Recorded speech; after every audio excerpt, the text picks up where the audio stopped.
Assalamualaikum, mau sedikit cerita unek-unek di hati? Saya menikah sudah 6 tahun, dan alhamdulillah dikaruniai anak 2. Anak pertama saya adalah anak dari suami saya yang pertama, dan itu tidak berjalan lama karena dia meninggalkan saya dengan selingkuhannya. Singkat cerita, saya menikah lagi dan dikaruniai anak 1. Mertua saya yang sangat kolot, banyak pertentangan dengan saya. Awal nikah, saya tinggal dengan mertua. Hampir setiap hari yang nagih utang atau kreditan datang ke rumah. Tiap saya ada uang, saya bantu bayarin. Bahkan saya kena maki-maki kalau ada yang nagih terus saya kasih tahu dia di mana. Karena kadang kasihan, yang datang kakek-kakek sudah tua. Dia kreditin barang berbulan-bulan, pas ditagih, mertua saya ngumpet. Mertua saya kelilit hutang, saya dan suami bantu lunasin. Sampai di titik mertua saya sakit pundak dan operasi. Saya semua yang urusi. Tahun 2024 saya kena musibah. Saya ditipu dan habis mungkin 20 hingga 25 juta. Saya kelilit hutang kartu kredit dan lain-lain. Mertua saya ngomporin suami saya. Suami saya marah-marah, saya hampir dipukulnya depan mertua saya. Saya ketipu karena terlalu percaya dengan teman saya. Akhirnya uang saya dibawa kabur dan dia ngilang serta keluarganya nggak mau tanggung jawab. Saya datengin keluarganya sendirian karena suami saya nggak mau tahu, sudah terhasut mertua saya. Dan ketika saya datang ke rumah teman saya minta pertanggungjawaban keluarganya, mereka marah-marah dan tidak terima.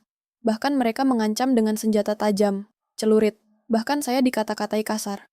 Saya sendirian di situ dan untung ada Pak RT dan warga yang nolong.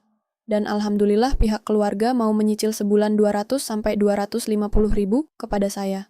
Tapi tidak sampai di situ, karena masalahnya uang modal saya itu saya ambil lewat kartu kredit dan pinjaman perorangan.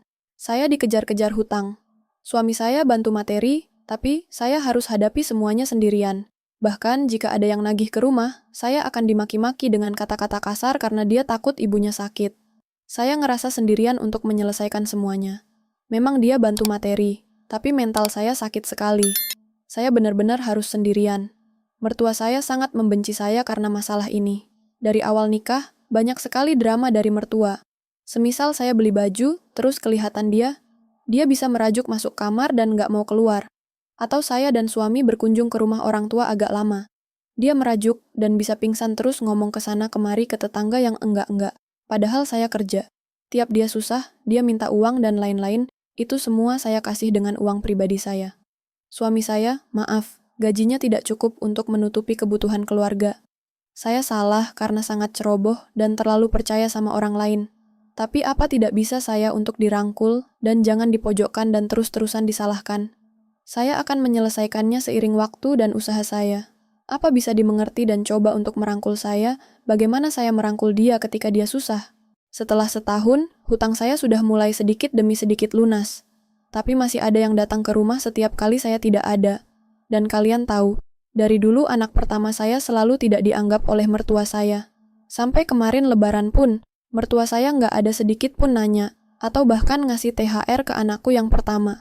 Anakku yang kedua dibelikan baju dan juga dikasih uang, tapi anakku yang pertama tidak.